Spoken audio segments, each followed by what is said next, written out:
This is Ed in San Diego. As you can see, it's a sunny day here on virtual background. And Ron Cooper is in Washington in the blue shirt. And in the plaid shirt is Stephen Howard in Phoenix. Dave Edick is in Eastern San Diego.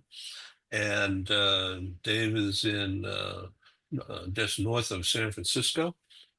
And welcome to Life.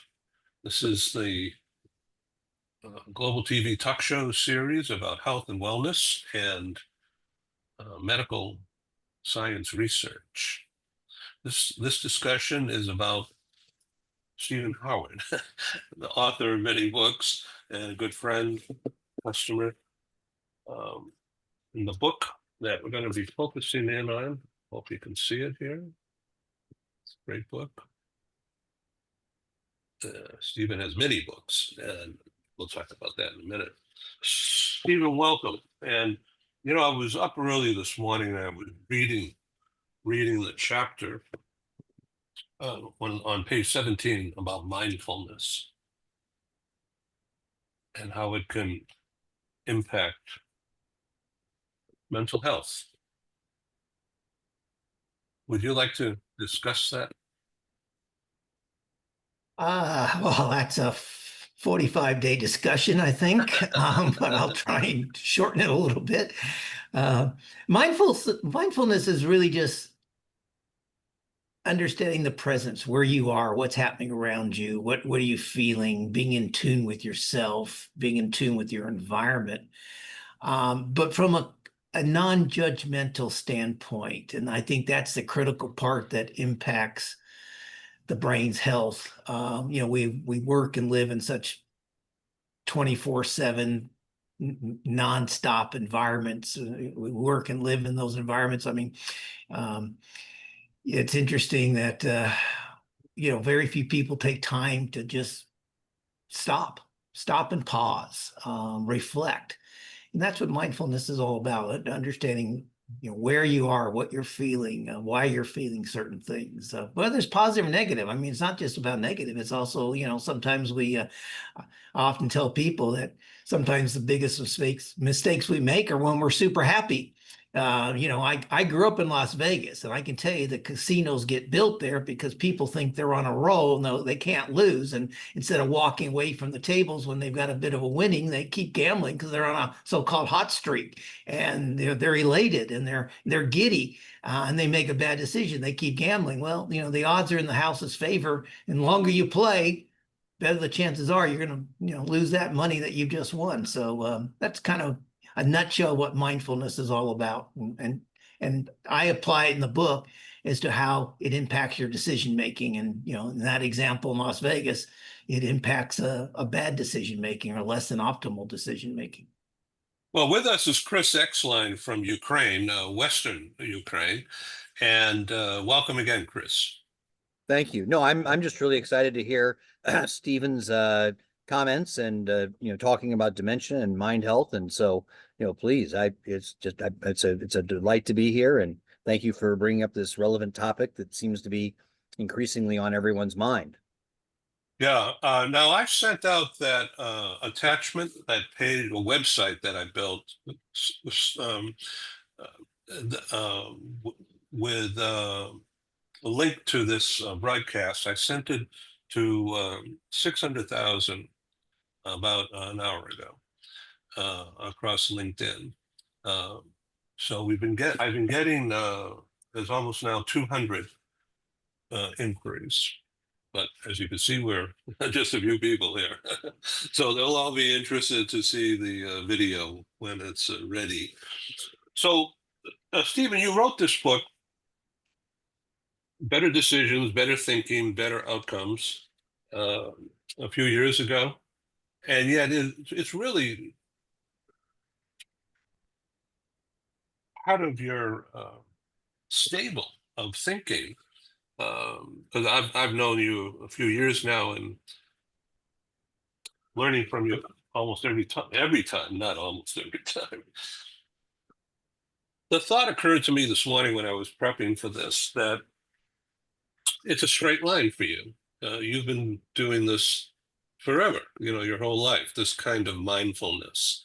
And I could see through your experiences living outside the US for many years in very high level positions, Singapore and other places, as you've told me, that uh, having this conversation today is a real win for me and a global TV talk show, having you talk about all this, and with this distinguished group that's building now, and the subsequent viewership of the video coming up in the weeks and months and maybe even years from now because of this program today. I want to welcome Sandra. Welcome, my friend.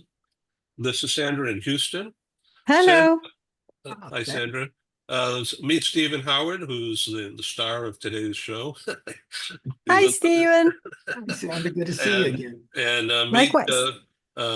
handsome guy with a beard in San Francisco. There is my brother Dave, and then below me on the screen is Chris Exline, who I don't know if you've met before, and in the dark blue shirt with the headset is my friend. And thank you, Stephen, for the introduction to Ron Cooper. Nice to meet you all, gentlemen. And on the lower left there is Dave Edick.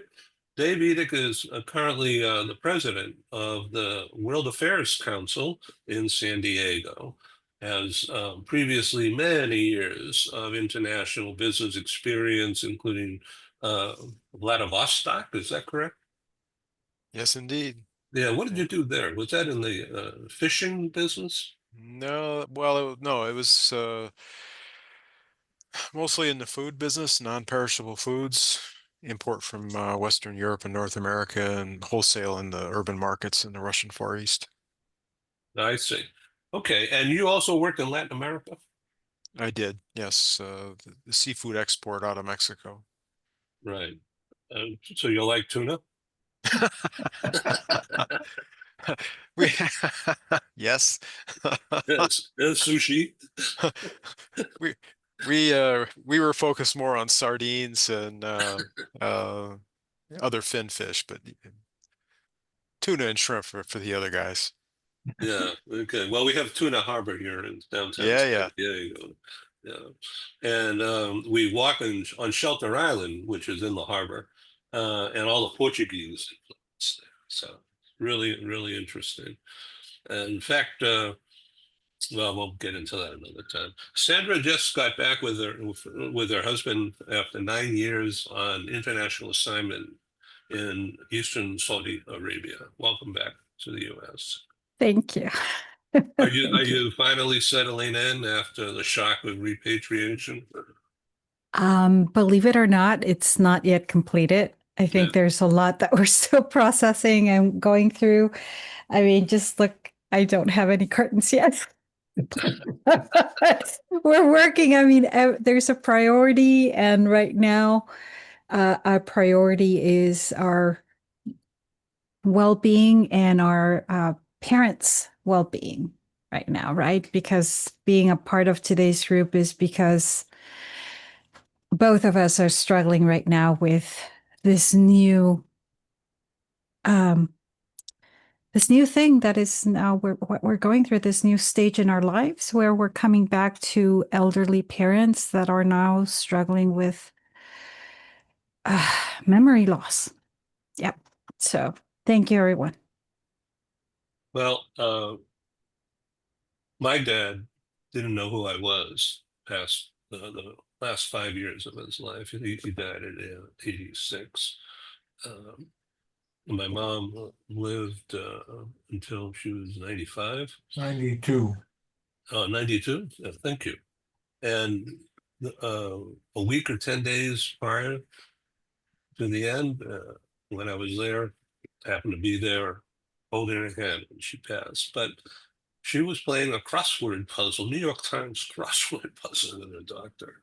Her brain was great, but her body was not. And I'm so so sorry.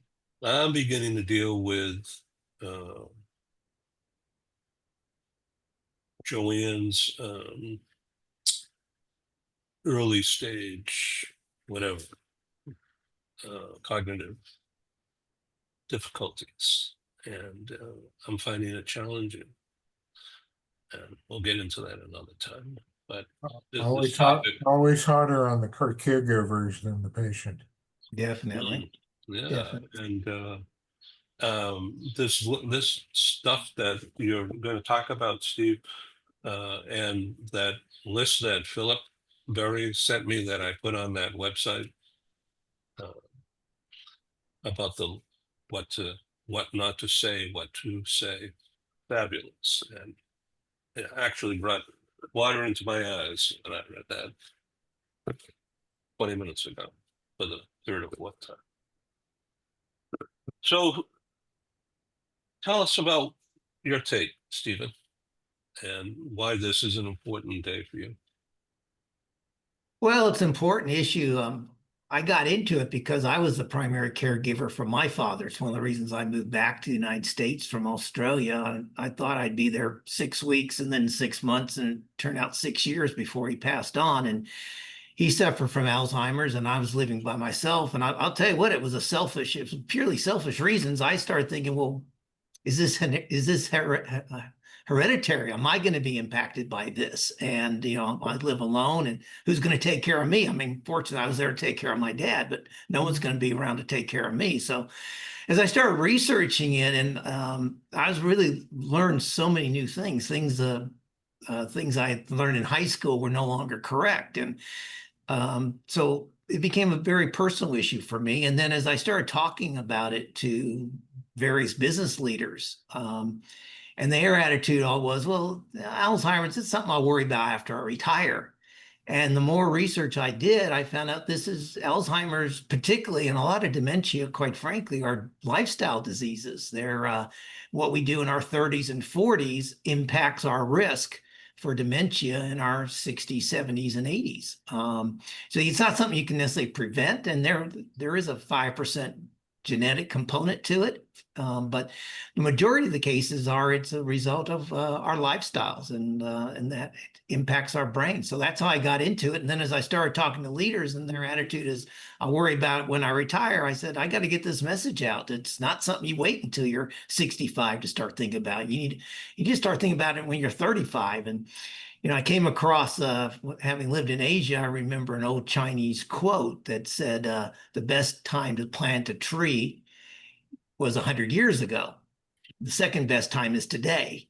And I paraphrase that quote, and I say, the best time to start thinking about your brain health is in your 30s. The second best time is today, no matter what your age is, because you can take steps today, no matter your age. Obviously, if you're 75 or plus, probably not a lot you can do, but today's the best time you can do to start thinking about it and building and maintaining your long-term brain health. So that was the message behind the book. So I'm on page 17. Don't ask me to quote a page. No, I got it here. So the subchapter is called mindfulness, and you're right. Mindfulness has its roots in Buddhism. However, Buddhism is no more a religion than yoga. You can improve your body and your mental state through yoga without becoming a Hindu. Likewise, you can improve your brain and mental state through mindful meditation without becoming a Buddhist. Think of mindful meditation as a secular methodology for improving your mental muscles and cognitive acuity. Those are huge words. But you also write in that book that for the CEOs of like John, let's see, Salesforce and Ford Motor Company and some pharmaceutical companies, they're very much talking about mindfulness, and they have an executive who's head of mindfulness thinking in the business context. Would you go deeper on that, please? Yeah, the book came out in 2018, so that was came out in October 2018, so it's almost 7 years ago, and it's even more prevalent today in many organizations. of the understanding that mindfulness or quiet time, or, it's okay to take a mental break. I think one of the weaknesses we have in our society, particularly in the workplace. I mean, let's say I report to Ron Cooper over there, and I go to Ron and I say, Ron, I was playing basketball with the guys last night. I kind of strained my lower back. I'm going to go home early this afternoon and take a rest. And Ron typically, as a boss, would say, okay, understand, go do it. But if I go to Ron and say, Ron, my brain is fried. I'm tired. I can't think straight. I'm going to go home as early and take a nap and rest. Most bosses, probably not Ron, maybe, but most bosses would look at me and say, Stephen, pull up your socks, get in the game. Don't be a weakling. You're a professional. You push through it. And that's the problem. We try and push through mental illnesses unlike the way we don't push through physical illnesses, and we can't do that. And we need to, as leaders, we need to understand that people need mental breaks, and it's okay to take a mental wellness day. It's okay to take a couple hours off if you need. It's okay to take a long lunch. A long lunch today should not be a 3 martini lunch. A long lunch today should be a picnic in a park for 2 hours. Preferably with some friends and loved ones, not even necessarily colleagues. Just talk about things. Enjoy. Assuming the weather's good. I'm not suggesting you do this in Chicago in January, but assuming the weather's good, get out, take a long lunch, and then go back. You'll be mentally refreshed. So Stephen, what about meditation? Well, meditation. I mean, it's interesting you bring that up, David. I just read a book, just finished the book last weekend, actually, by Deepak Chopra's brother, who happens to be a highly skilled liver physician. And he wrote a book called The Big Five.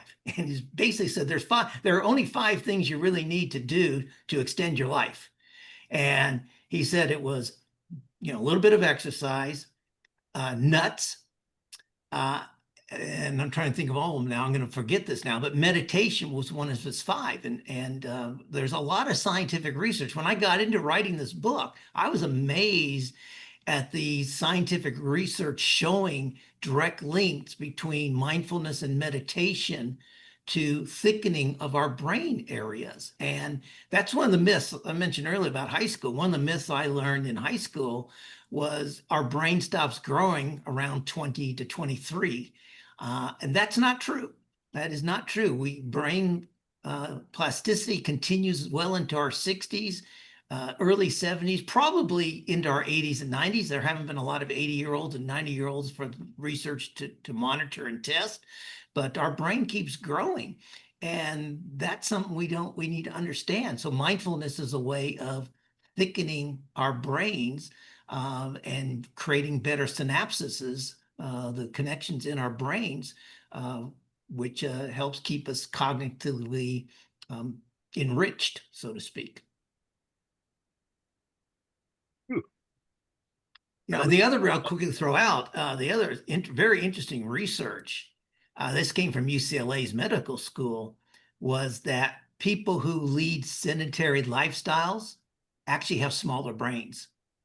Their brains don't grow, and their brains actually will shrink faster. Now, look, we're all going to have, all of our brains will start to get smaller over time, but at the rate of that decrease can be, I don't want to say controlled, but it can be influenced by a healthier lifestyle than a non-healthy lifestyle. So, and obesity is one of the key factors contributing to Alzheimer's and dementia, because the excess fat that people are carrying around isn't just in their stomachs. That excess fat impacts the brain cells. It also impacts the flow of blood to the brain. The brain is the biggest user of oxygen and blood in our systems. But if we're blocking those blood vessels, or we're blocking our lungs, or making them less efficient to pump, oxygen is going to pump, the lungs are going to pump oxygen to the lungs first and to the heart first. The brain is going to get diminished amount of oxygen. And again, that's going to impact our cognitive abilities and our ability to make decisions. And going back to Ed's first question, this is how I got leaders interested in the subject, because when I could show them the link between stress and brain health to their decision making. It's not something you can put off to your 65. It impacts the decisions you're making as a leader when you're 45 or 50 or 53 or whatever age you are. That's when I got their attention that something they need to start thinking about today, not when they retire. So Stephen, in the book, and related to this, and I'm going to read this because it's really important. Better decisions, better thinking, better outcomes. Is the workplace contributing to the increase of dementia and Alzheimer's disease? You write that stress and our overloaded brains are two of the underlying causes creating negative conflict, tension, and drama in the workplace. Would you go deeper on that? Yeah, definitely. I mean, without a doubt, stress is one of the leading contributors to brain health or lack of brain health. It's one of the key contributors, and much like it is to heart health as well. Our workplaces are full of drama. They're full of stress. They're full of pressure. And again, as leaders, that in retrospect, stress can be good. I mean, athletes perform off of stress. I mean, and we've all gotten into flow when, deadlines can make us not only stressful, that can be good stress, but it's this prolonged stress, this ongoing stress that's a negative impact on our health, our brain health, as well as our physical health. And so the workplace is a huge contributor. In fact, the American Psychological Association said that workplace stress is the #1 stress factor in adult lives in the United States. If you go back to the 70s, stress was like number 3 or 4. For most people in the 60s, 70s, and 80s, their 2 biggest stress factors were either financial concerns or family relationship issues, whether that was spousal relations, parents with teenagers, children with their adult parents, siblings, whatever it was family relationship stress and financial stress. And the research said they went back and forth. During good economic times, family stress was first. During economic slowdown times and recessions, financial stress was first, which made sense. Today, it's workplace stress. And it's a huge contributor to what's impacting everybody and impacting their long-term brain health. I'm going to read this because it's a tongue twister for me, but not a brain twister. That's why you are the star here today. The book title intrigues me, of course, and it's a great cover. I'm going to hold that up again. Hopefully the camera will pick it up. See the brain in color and black and white. Why the color in black and white? It's to show the contrast. And if you want it, I actually, anticipation of this, I think I pulled up, I can actually share the cover on the screen for you there. Yeah, there you go. Great. So it's to show that the calm brain on what screen right, I guess, on the book cover stage left, and the stress brain, the highly active brain on the other side, and just to show the comparison between the two. The title intrigues a lot of people. Many people tell me the title is wrong. It shouldn't be better thinking first and then better decisions. Produces better outcomes. And the reason for the title was one to get people's attention.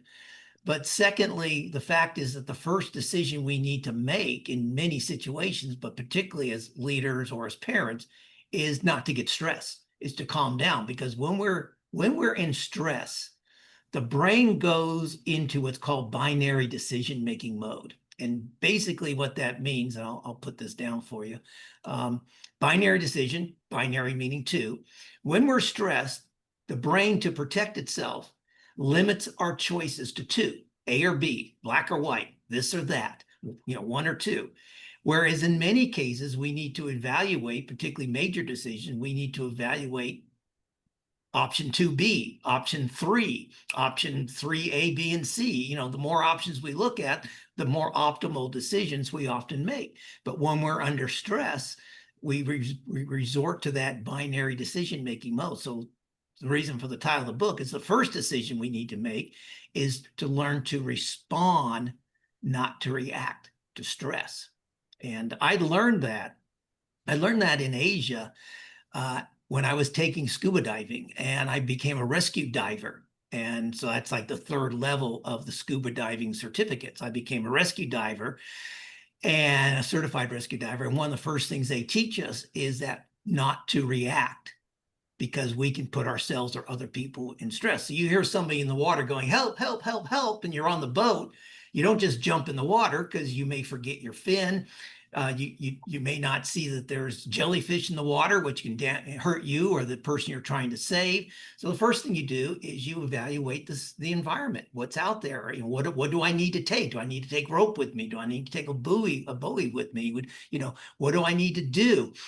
Do I need to take an extra tank with me? You know, what is that person's stress? So you learn to evaluate the situation and respond. And this is why our emergency personnel are called first responders, not first reactors, because the same thing. Firemen, when they come on the scene of a car accident, they just don't jump off the truck and go rushing. They stop. Is there smoke? Is there gasoline leaking? Is there a possibility of a split? Are there pedestrians who are hurt? You know, they evaluate first and then they respond to the situation. And that's what we need to do in our business lives and our personal lives as well, is learn to respond by pausing, asking better questions, and looking for more options rather than the binary options that our brain will tend to give us, which is either A or B.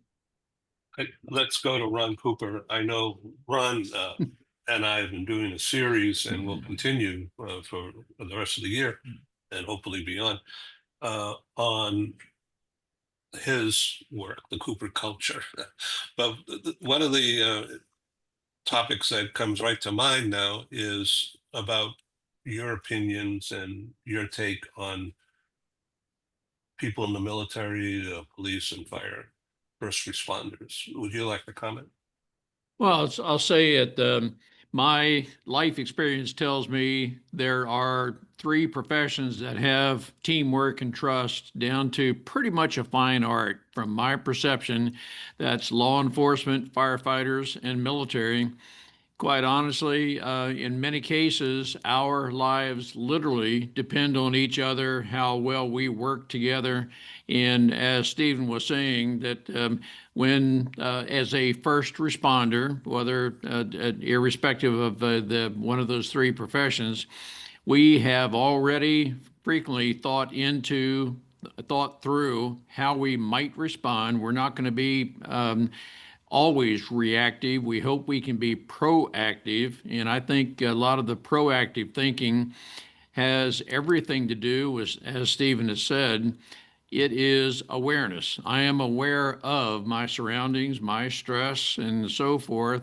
And so as I am aware of those things, I can make better decisions. And if my mindset is positive, I think there's a greater likelihood I'm going to come through with a more positive outcome than I would if I went into a situation with a negative mindset.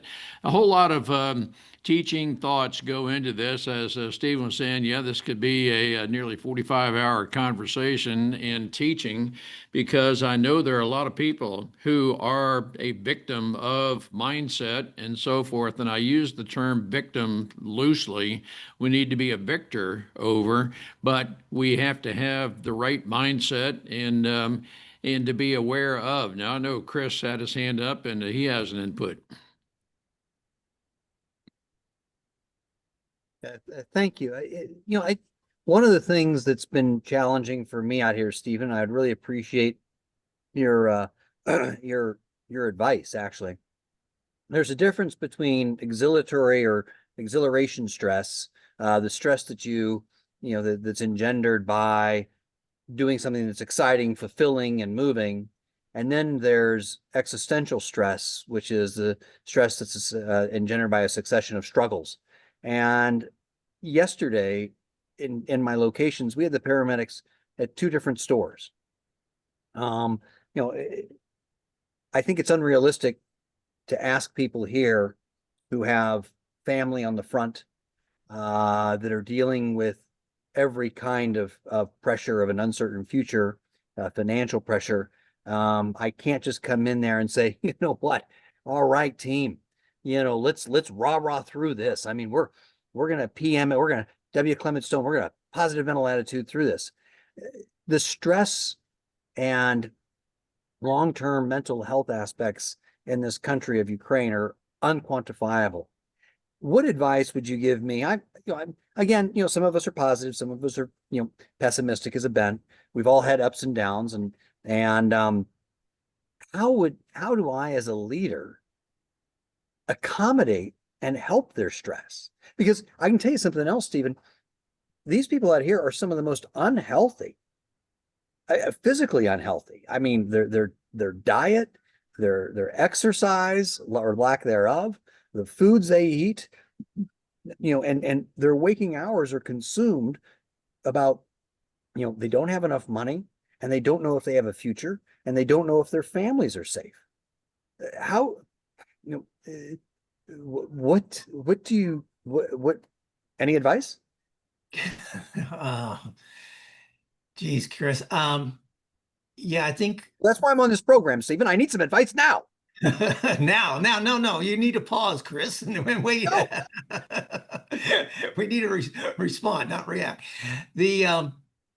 I think the first advice I would give, if I was coaching you, Chris, I would talk along the lines of, first, let's drop the connotations of positive and negative mindset.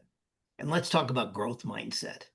And let's talk about the lessons that can be learned, or the confidence that can be built, or and everyone's going to be different, obviously. I mean, there's going to be somebody who's got the family issues to deal with. Others are going to have, they've lost their house, or someone else has lost their child in war. And so each situation is going to be highly different. But how can you, as a leader, work with them to help them understand, or give them the professional help if it's available, which it may not be, but there could be stuff on, if I was there, one of the things that comes to my mind is, are there videos on YouTube regarding mental awareness or resiliency in Ukrainian that you could share at a team meeting, or just send a link to everybody in an email and tell, hey, I came across this, might be worth watching, sort of thing. But, these situations, war situations, are obviously very different. I mean, the fires in Southern California. I mean, I lived in Australia at a time when my neighbors got devastated by the fires out around Melbourne at one time. These are different situations. These are crisis situations that things don't apply. But yeah, I would say, let's talk about growth mindset. Let's be future focused. Small steps, baby steps. I mean, let's not go in there with rose-colored glasses and say everything's going to be wonderful, and let's not try and have happy days 7 days a week. But can we have one happy day a week, or one contented day? Maybe happiness is too far of a bridge too far, so to speak. But can we have at least a contented day, or a peaceful day, one day at a time? The other thing I would highly recommend, Chris, is you talk to whatever religion is prevalent in those neighborhoods, whether it's Catholic or the Russian Orthodox Church, or Jewish, or whatever happens to be, and whether you can get any of them involved, and whether any of them even have the skills to go through this as well. I mean, you're facing a crisis situation over there. It's really interesting, and thank you, because on the one hand, our business is doing very well. Our store expansions are doing well. Our profitability, our cash conversion, all the business metrics and customer deals. So we have a growth story, and I know that the employees are not relieved, but they enjoy being a part of something that's positive. But then on the converse, I can't come across as too positive. I mean, I can't come across as like, yeah, isn't this great? I'm just so happy to be here. This is just fantastic for us. I mean, you can't do that, because then you're not a leader, and you've lost all sensitivity to what people are going through. And, as a company, we've just decided, not to even question if somebody asks for a personal day, just give it to them. I mean, no questions asked. Absolutely. I think, and that's the best thing you do. And I don't, again, being future focused, being optimistic, is good. You celebrate those small wins, celebrate as a family, keep building those family connections, so-called family connections, but those work relationship connections, those might be the most powerful connections that your staff has right now, because their family connections may be being devastated. Their neighborhood connections may be devastated. I mean, it's not the same situation, obviously, but interestingly, I had a conversation with somebody a few weeks ago in a workplace that was highly politically divided in the United States. And he was trying to figure out how to bridge that divide between some very hardcore people on the right and some very hardcore people on the left, and how it was impacting, creating drama and conflict in his workplace. And I said, well, they're highly politically divided, but where are the commonalities that they have? And if the only commonalities they have is the workplace and achieving goals together in the workplace, then maybe that's what you need to focus on. The more they focus on that, the less time they have to dwell in the sadness of the other aspects of life, or in this case, the anger that they dwell on in their life because of the political divisions that they each bring into the workplace. Well, let me give you a little bit of advice, Stephen. If that conversation ever comes up again, tell those people to come to Ukraine, where we are all in unison of our disdain, disgust, and hatred for Donald Trump. Yeah. Well, it's interesting what unifies people. I mean, I was amazed. I was living in Australia when 9/11 happened. And I'm absolutely amazed by the Australians who came around. I was one of the few Americans that they knew, and how they coalesced and came to me to make sure I was okay. And if I was personally impacted by what happened, by the events of 9/11. And I came back to the United States a couple of months later, and I was amazed at the unity I saw in the United States at that point in time. But I don't see it today, I'll be honest with you. I mean, that's what, 15, 14 years ago, I guess, or so. Or no, that was 25 years ago. 24 years ago. Yeah, 24 years ago. So, things move on, and unfortunately they move on in a bad direction, but also sometimes they can move on in a good direction. I mean, I guess that's the only thing you can tell people is, look at the devastation Japan went through at the tail end of World War II. And it took them many, many years. But, look at what a mostly unified country Japan is today, a unified society Japan is today, and all within one lifetime, which is pretty amazing. And people just don't have that historical perspective sometimes. I mean, in all of our lifetime, everyone looking around the room, maybe Sandra's the youngest one here, but I remember in my lifetime, the issues around school busing issues in the United States, and in my community growing up in Las Vegas, and, parents being outraged that the people are going to be bused into our schools. Well, you know what? The adults were all upset about it, but most of our kids, when people came to our schools, like, hey, yeah, this guy plays pretty good basketball. I want him on my team on the playground. I want to pick Jimmy Jones. I don't care what his skin color is. That man can hoop. I want him on my team. It didn't impact us as kids as much as it impacted our parents, who were outraged, unfortunately. I don't have the Harry Potter's magic wand to fix things, other than to say, the way we perceive things, the mindset that we bring, and if we more of a growth mindset that we can bring, not a positive mindset, not an optimistic mindset, but a growth mindset that we can bring to a situation, the more clarity we can get and move forward in a more positive manner than not. Let's go around to everybody. I need everybody to jump in here. Ron? Chris, I'm curious, can you carry on a meaningful dialogue with the Ukrainians, meaning that I don't know how many decades, centuries of culture that have brought them to this point, but if you had a very meaningful dialogue, who knows, it could take a couple of weeks to peel back the onion, so to speak, to determine why they do what they do, such that you might be able to offer some better avenues to take, health and mindset and so forth?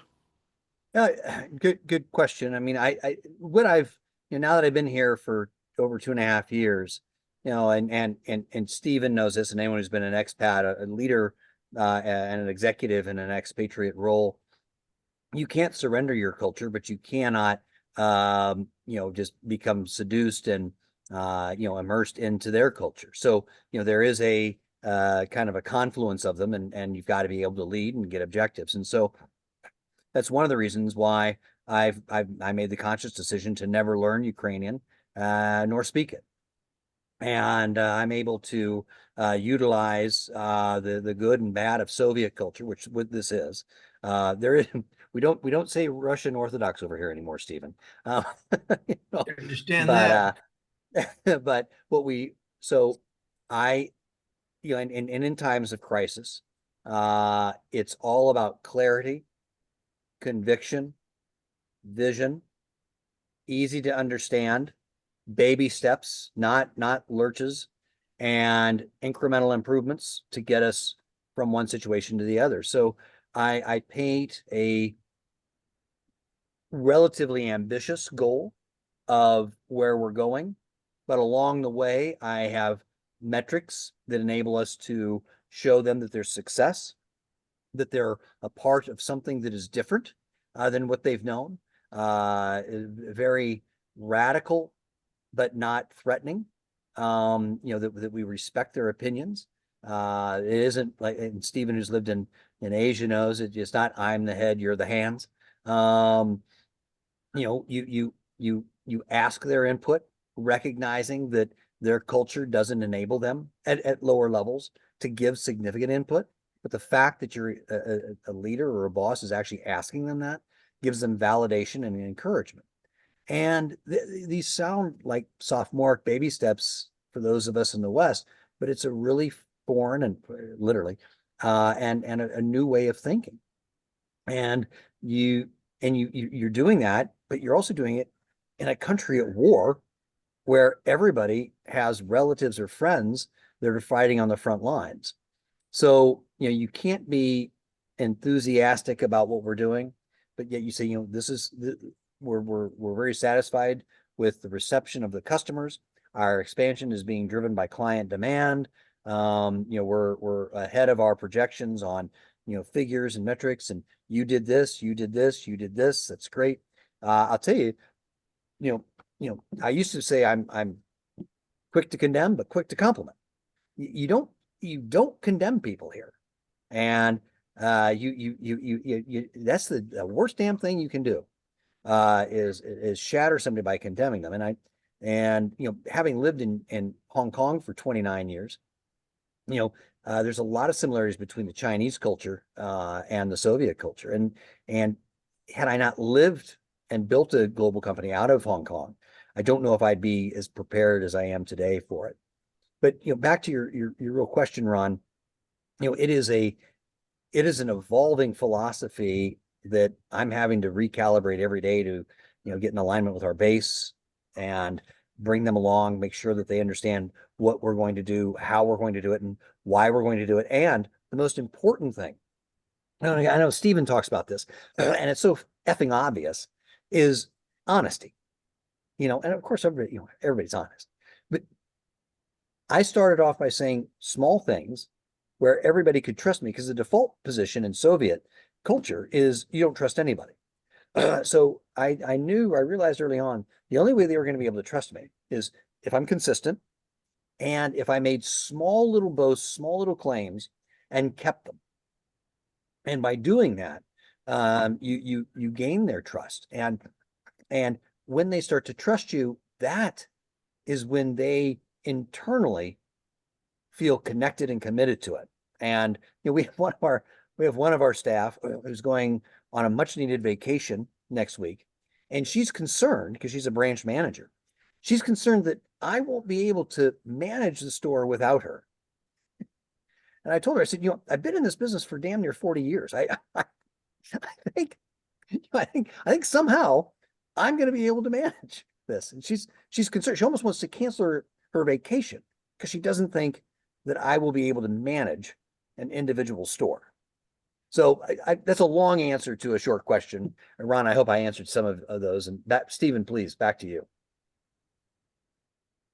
No, I think you're on the right track, Chris. The only thing I would consider having a one-on-one conversation with you is how you remain your authentic self. And if your authentic self is, hey, you want to celebrate the wins, I think you've been there long enough you've established credibility and trust with your employees. I wouldn't hide that necessarily behind you. I would figure ways of exhibiting that in ways that part of the message might be, I mean, what are their concerns? Their concerns about maybe job security. Well, as your business grows, the job security increases, and you're celebrating the 2-year anniversary and 3-year anniversaries of your employees, or 5 years, however it is. But don't be inauthentic. Be yourself. You may need to modify that a little bit. I'm not the outgoing American, boisterous American. When I go to Japan, I kind of downplay it and wear a coat and tie and be very Japanese in my approach, or American Japanese in my approach. But I'm still me. So that's the only thing I would add to that. Before we get further, Sandra, what do you think of this conversation? Is it helpful to you? Do you want to add something to this at this point? I would love to add into the conversation, to be honest, but since I don't know really what Chris's challenges are in his business and what he's looking for, I would probably give a bad opinion. But let's say, if we talk in general from what I've been hearing,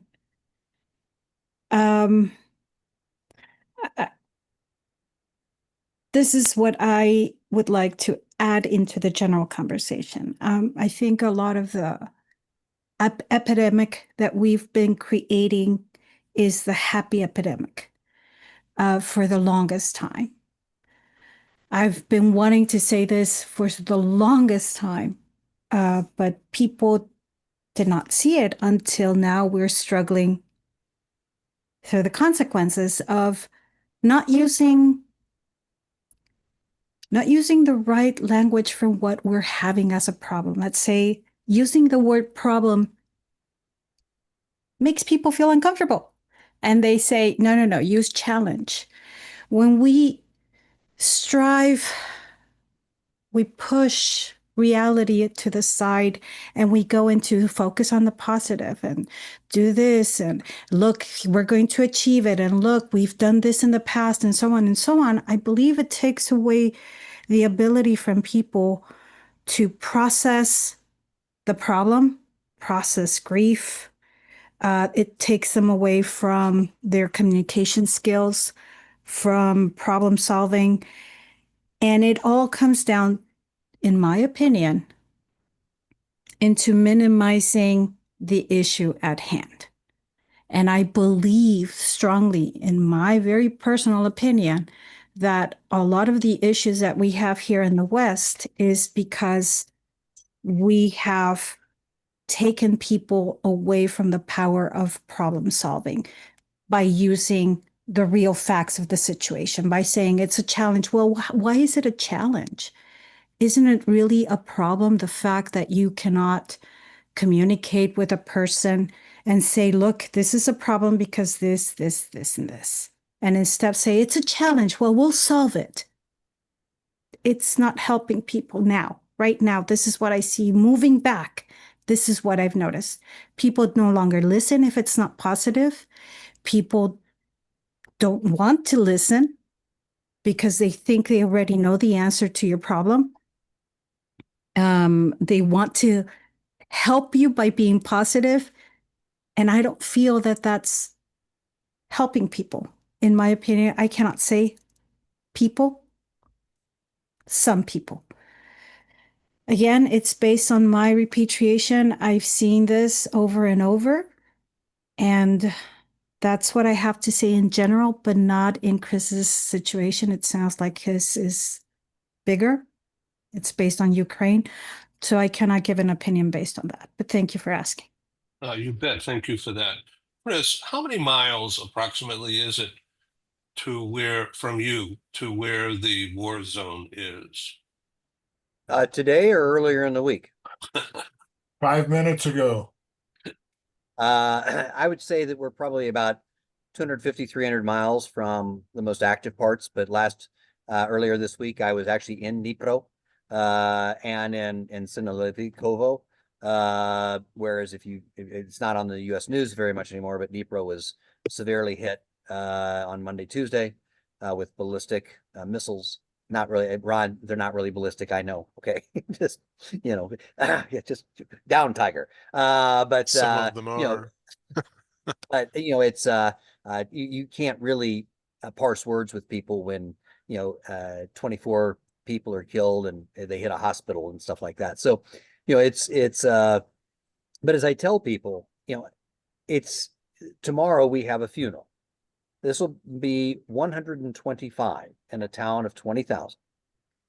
When people say, oh, well, at least you're far from the front lines. Well, tomorrow, when I'm putting flowers on that casket and I see that mother and that wife and those children crying and clutching a casket where the paramedics are standing at the ready because there's maybe 3 out of 10 times they faint, then try telling them how far away they are from it. So, it's a complicated question. Yes, I mean, we here in Kremenets, we don't get hit very much. I was in Kyiv last week, which had hundreds and hundreds of drones and projectiles coming into it at night, and so but it's an impact. Bad choice of words, but you're dealing with families who the front is as close as the photo on their mantelpiece. Yeah. So I'm in San Diego, and Which is safe. yeah, of course. San Diego's safe. But just about distance where the bombs are falling. Phoenix is like 350 miles or something like that. It's a 6.5, 7 hour drive when we go over to Phoenix. And This would be like San Diego to Bakersfield, San Diego to Oxnard, Ventura. This would be Las Vegas to Reno, San Francisco to Stockton. This would be Houston to Dallas. Dallas. This would be Houston to Dallas. David, where are you? I am in You're in San Francisco. I see Salesforce Tower. David Ick. I'm in San Diego suburbs. Okay, and Ron. And I'm 90 minutes south of Washington, D.C. Okay, all right. So this would be if you're like in say Roanoke, this would be Roanoke to Charlotte, Mm-hmm. Roanoke to Philadelphia. so this is the first time that I'm hearing how close, I mean, learning from you, how close the war is. Yeah, Dave. So there's a lot of layers of where Chris is coming from on this. There's the front, the ground war, there's the air war with the missiles, and then there's the war that comes home when soldiers or people that are killed on the front or in a bombing, that they're buried, that the funeral is in your town, Kremenets. I've got a call coming up here in a couple minutes, and I'm going to have to run. But I wanted to mention a couple things with Chris, and you can take it as you wish. So I have a lot of experience in that larger part of the world, and Soviet is a 20th century construct. I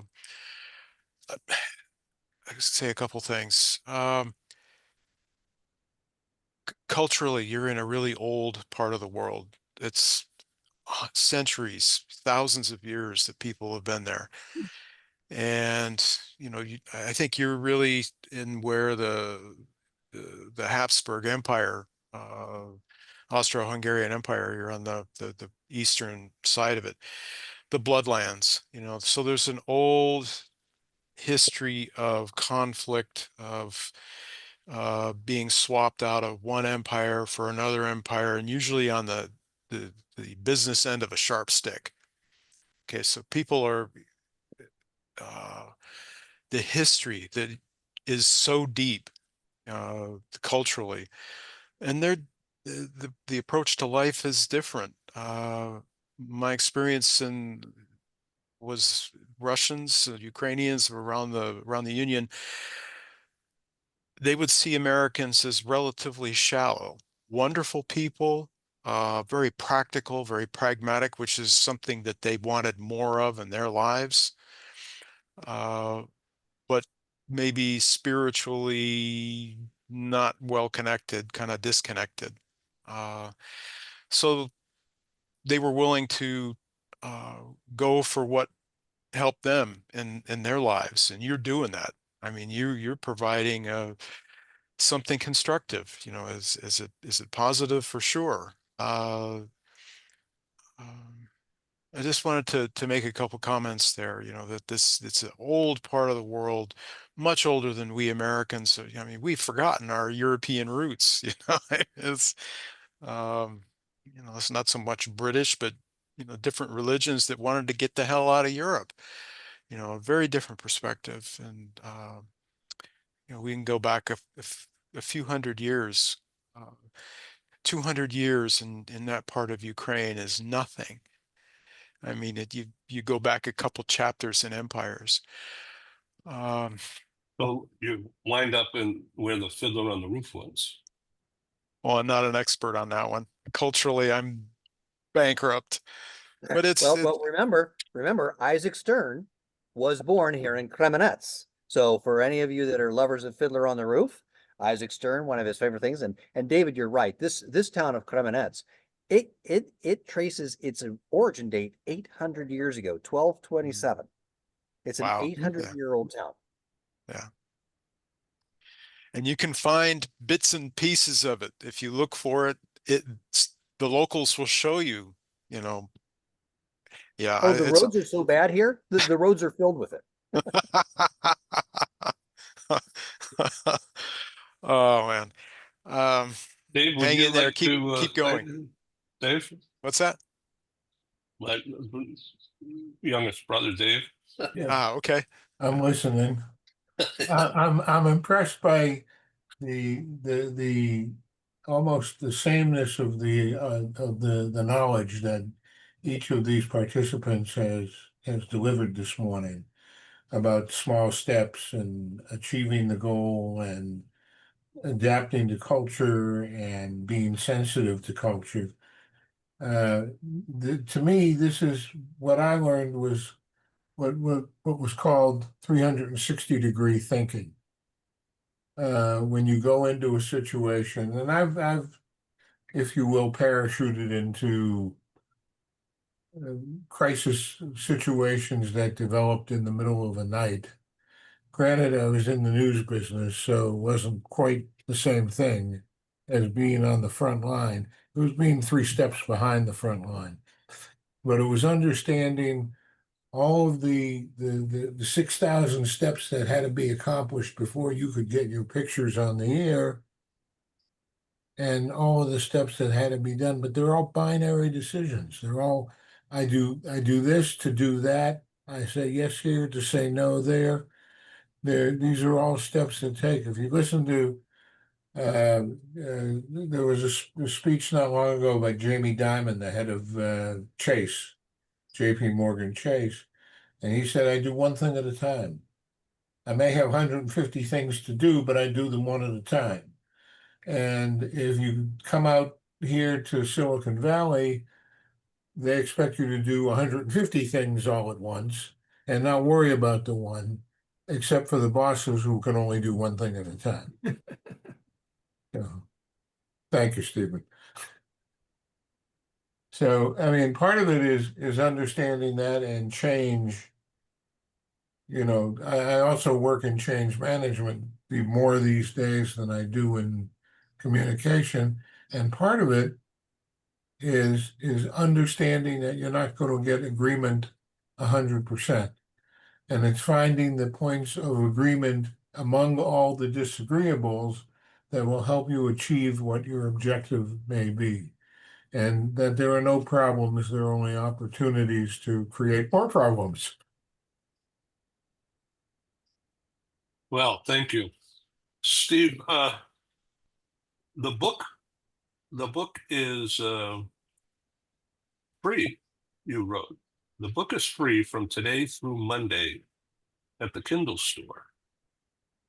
Yeah, so it's available as an ebook for free for the last few days of June. I did that in conjunction. This is Brain Awareness Month. It's also Men's Health Awareness Month in the United States, and so I did it in combination with those two things. So it's ranked number 2 this morning in Kindle in terms of business decision making. So kind of pleased with that. But yeah, so anyone wants it, go to the Kindle store and look for the book title, and you can download it for free now through sometime on Monday afternoon, United States time. So what's next for you, Steve?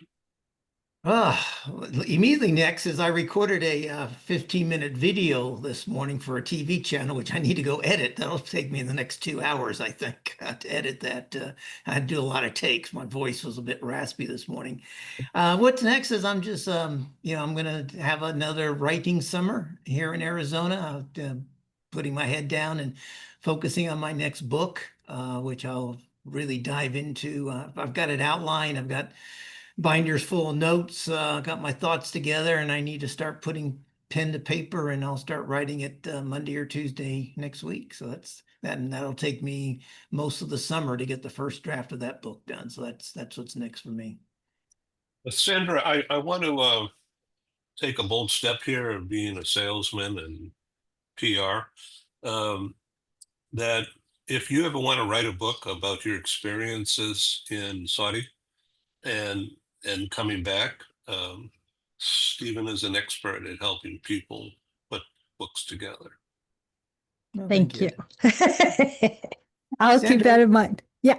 and I will offer you some free advice, not on writing here, but since I went through a situation with my father with early stage Alzheimer's, and you mentioned you and your husband both have elderly parents, again, I guess struggling with it as well. As a couple of things is patience is critical when you're dealing with your elderly parent. I used to drive my father for his monthly cardiovascular check-in, and we drive past the same apartment complex, which had been finished building, and people were moving in. And Dad, every time when we stopped at the 4-way stop sign, he'd say, "Oh, look, son, that complex is coming along. It looks like it's almost ready." And he did that for like 12 consecutive months. So yeah, Dad, it looks like they're making good progress. I didn't correct him. I didn't say, "No, Dad, you're wrong." That's one of the things I learned from experience. One of the things I counsel some of my friends who are now dealing with elderly parents as well is, don't correct them, just go along with it. And yeah, you're right, and go on with it.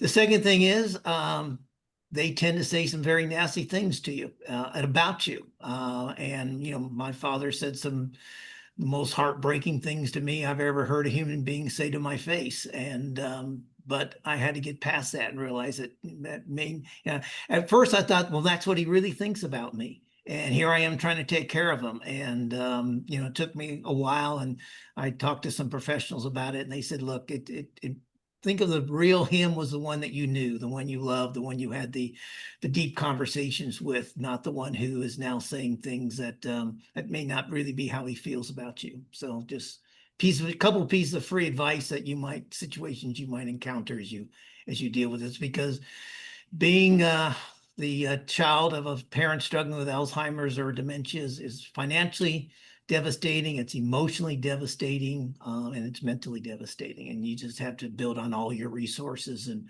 fortunately, you've got a husband there to support one another, so that will help. But That's very helpful, Dave.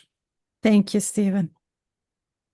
There were a couple of things that I noticed when I would on rare occasions be out in the San Diego area dealing with our father, Ed's and my father. And one of them was the medical office where he would go for his cardiovascular checkup, which would have a blackboard outside the examination rooms. Today's date is Friday, June 27th. Tomorrow is Saturday, June 28th. Where it was all sort of laying out was sort of building a foundation for the patient to live in. And the thing that brought all that home to me was that my father would then ask questions. He would say, and first off, he would call me Ed, which so he may not have recognized you, but he knew who you were. He didn't know who I was. And but he asked the questions. What is today's date? What is tomorrow's date? What doctor are we going to see? Does he like to be called this or that? So he had a situational awareness, but it was a very narrowly focused and very targeted one so that he could sort of skate through his meeting with the doctor and, sort of not get yelled at for not being as smart as he was the last time he saw him. So the bad news is you got a lot of bad days ahead of you. The good news is that you have good memories. Good advice.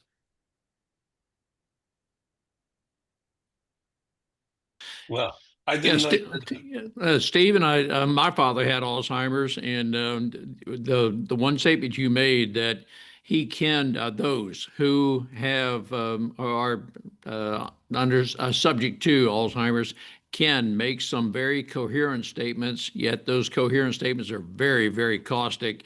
I had to learn over a period of time that I don't think my father was responsible for any word he said after they left his lips, so to speak. I don't know that they were, well, I guess they were intentional thoughts, but I don't know that he had any lasting thought about those caustic comments that he just made. And I'm interested in any insights you may have about that. Yeah, I don't think, and if he was, the way I learned to do it, maybe that's 5% of the way he thought about me. But when he first said it, I thought that's 100% of the way he thinks about me. That's what he really thinks. Those are deep, true thoughts that are coming through. And you think about it in retrospect. I mean, the man is suffering from very serious brain illness, and why would that be the true him? I mean, when the brain's being so badly impacted. So yeah, like all of it. I mean, we all have positive and negative feelings about almost all of us. I mean, I'm sure people have, things I do are well, and they may have a few negative comments about me as well, and so it's like, well, maybe they were true comments, but that wasn't the whole perspective, and that's what I had to learn. That wasn't maybe the foundation of his thinking about me. But yeah, at the time they were hurtful, and I mean and it was only after he passed when I talked to some professionals I came to understand that, and now I'm able to give that advice. I've got a very close friend of mine whose mother passed away recently from Alzheimer's, and she went through the same thing. So over the last 6 months, I've been talking with her,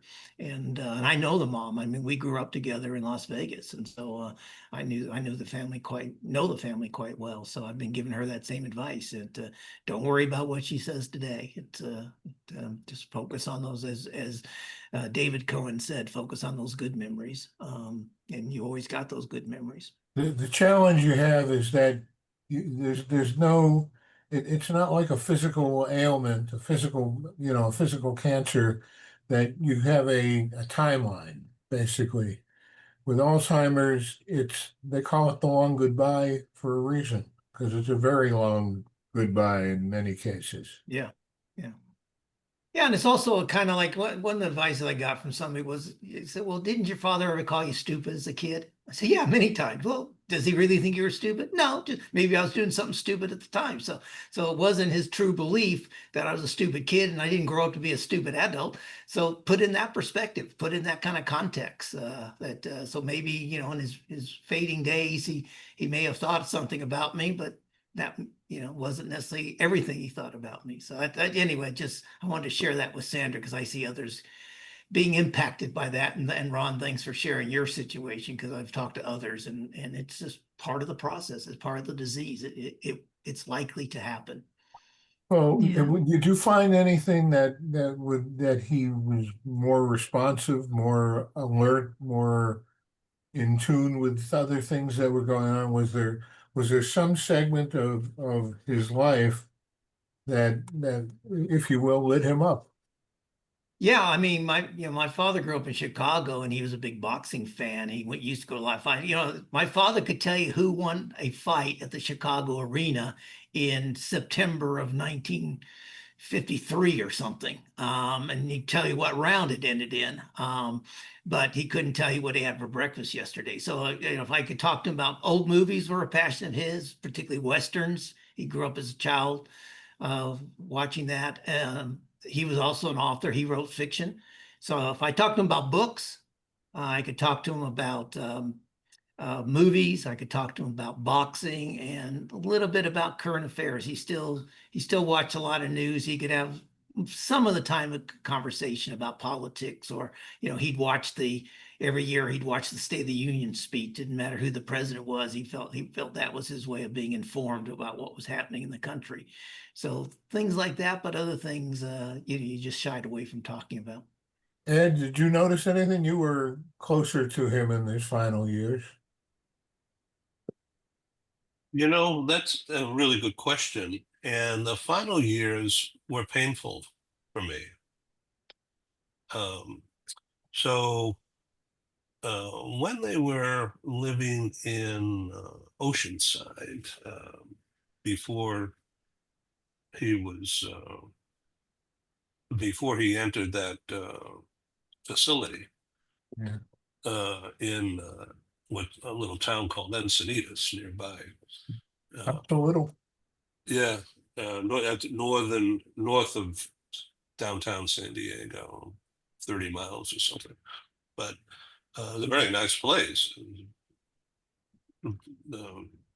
upscale and well done, lots of services. He had no idea who I was, and his just before that.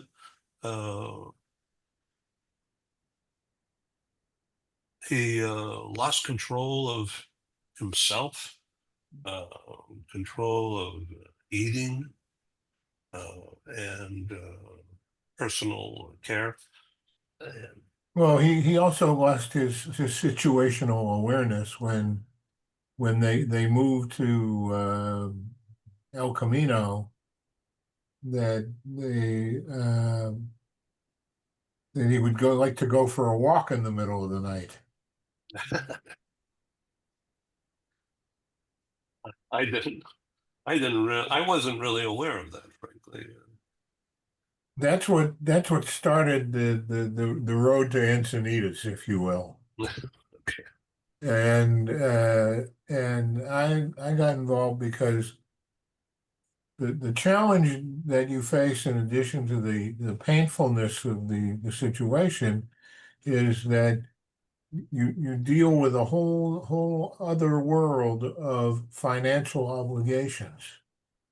And in California at the time, we were able to get Dad onto Medi-Cal, which wasn't easy, but we found a good lawyer who did that and made it at minimal cost to us, where it was basically his Social Security check, whatever it was, paid for the Alzheimer's care that he was receiving in Encinitas.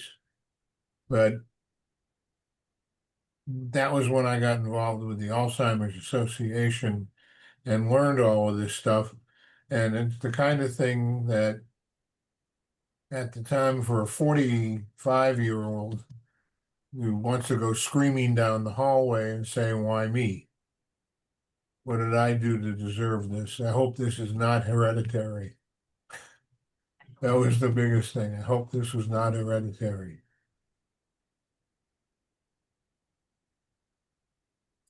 So, the- Well, let's end on a positive note. And the good news is for all of us that some simple lifestyle changes will help reduce our risk. It can't necessarily prevent it, but and it goes back to the reducing stress is probably number one, eating healthier. Ed, I admire the fact that at 80 years old, you're still doing daily walks there. That's wonderful. well, we did. Well, I wouldn't do it on my own, but she's, Joanne is a fullback, walking, dragging me along, basically. But we walk in beautiful places, and so it's mentally stimulating, very Yep. relaxing. Shelter Island and Harbor Island, and both of them are different areas of San Diego. It's just beautiful places, and that's inspirational. It is. The other thing is the better your social life, it reduces your risk as well. So I mean, one of the things I didn't do with my father, and I unfortunately learned this too late, was being a writer, he was very sedentary. I could kind of get him to walk sometimes, but mostly he just want to sit around and watch old movies on TV. And he never engaged with people socially other than family members. You really need to engage with people outside your family on a regular basis. So whether that, that's probably one of the benefits of like senior centers and stuff like that, is to go and just talk with people, or, to talk with strangers, or have some friendships outside the family are extremely important. And that's one of the other things that we can all do. It's an area I lack, quite frankly. That's one of the reasons I come to these shows a lot. I get to interact with you guys. It stimulates my brain a little bit. But having those friendships outside the family are extremely important, as well as all the basic health stuff. Reducing your weight, reducing your cholesterol, reducing your blood sugar in your blood. A little bit of exercise and meditation does help. So one of the good things about Dad, just thinking back, one of the really good things, he was, when he was a young man, he was an athlete, and played football and played all the sports, but he was at the time, as a young man, very strong football runner. And I happened to be fortunate to inherit that pocket of strength. So I just had recently a bone density X-ray thing. Okay, and I didn't ask for it. I got a note from the doc saying, "Get this done," because people who are at my age usually fall and break things. And so anyway, I had it done. So it came out that I had the bone density, and this was about a year ago, of a 25-year-old when I was 79. So, and I haven't broken anything since, so I'm still there. So it's great. And then I had at that time a PSA test. I've got another one coming up this fall, and it was like almost zero. And so, thankfully. So, Stephen, as we come to a close here on page 203, chapter 11, the impact of mindfulness for leaders. The impact of mindfulness on what? I didn't hear the end of that.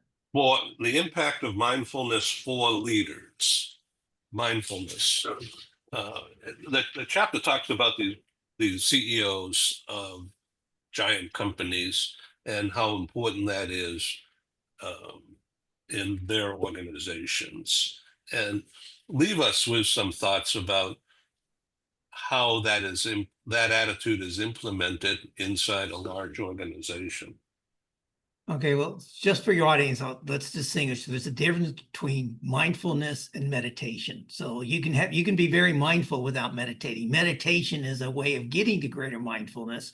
It's a tool, if you will, for becoming more mindful, but it's not mandatory. So what we're talking about here, mindfulness is that presence, that understanding, it's that awareness, and particularly the awareness that you're under stress, that it's, somebody's in the workplace, people come up to you all the time, I need a decision on this. And one of the things I suggest to people they do is say, well, wait a second, I need X. I need 30 minutes to think about this. Is that okay? And most of the time people come back and, oh yeah, 30 minutes, but sometimes I'll say, I need 3 days to think about this. As a consultant, I'll say that. And they'll say, oh, geez, I need something tomorrow. I'm working with a guy right now who's putting together a reorganization plan. And we talked on Wednesday and he wants to present it to his boss today. So he sent it to me, yesterday. And I said, well, geez, can I get a couple days to think about this? He says, no, I need to know about this afternoon. Okay. But at least I bought myself some time. I bought myself a few hours. I didn't have to reply immediately. So we think we have to make on the spot decisions all the time. And sometimes we do, there's no doubt about it. And, certainly, Ron's situation as a fighter pilot, you're making on the spot. You can't, hey, Mr. Pilot of the other plane, can I take 30 minutes to think about how I'm going to maneuver this thing? No, you got to make on the spot decisions. Sometimes you do. And, in the workplace, there are things you have to decide immediately, but not everything. So one of the things I suggest people do is say, hey, I need time to think about this. Set some boundaries and give your time to reflect on it and get out of that binary decision-making mode that your brain's going to go into automatically. This is a physiological aspect of your brain. It will go into binary decision-making mode unless you make it stop. The other thing about this, and I'll just do it real fast, the emotional center of our brain is at the back of our brain, the amygdala. The rational center of our brain is at the front, the prefrontal cortex. When we're under stress, when we're getting highly emotional or emotionally engaged, whether it's happiness to sadness, the emotional part of our brain takes over. And that's what causes us to make less than optimal decisions. The prefrontal cortex is no longer in charge. However, if you consciously stop, it takes approximately 10 seconds for you to say to your brain, stop, pause. I need to get under control. I need to breathe in. That's the other thing you do. Take deep breath. In about 10 seconds, the prefrontal cortex will now be back in charge. Funny enough, and when I was a child, my mother used to say things like, Stephen, you can't hit another child. You can't throw things. Count to 10 when you get angry. Well, counting to 10 is approximately 8 seconds. And it's that old mother's tale, so to speak, is very true. If you take those 10 seconds to get yourself under control, you'll make a more optimal decision. So in the workplace, one of the best ways to get under control would be, okay, I think I hear you saying, can you repeat those 3 things again? And while they're repeating it, your brain is now going from emotional reaction mode, like there's a snake at your feet, to response mode. Okay, this is a situation. I can either make a decision now or I can decide to make a decision later. And you can calm yourself down in those 10 seconds. And that's why mindfulness is so critical. Thank you. Chandler, good luck to you with Thank your you. parents. Great discussion.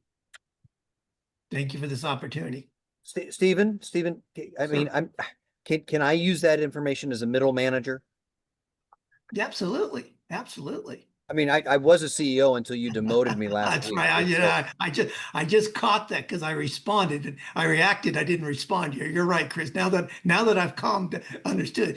I made a comment. I did a story a few episodes ago, and I said, Chris, let's assume you're the middle manager, and he's not going to forgive me for that. So, but I won't put it on your tombstone, Chris. I'll put CEO on. I won't put. Both should not be applied, but Stephen, thank you so much for this.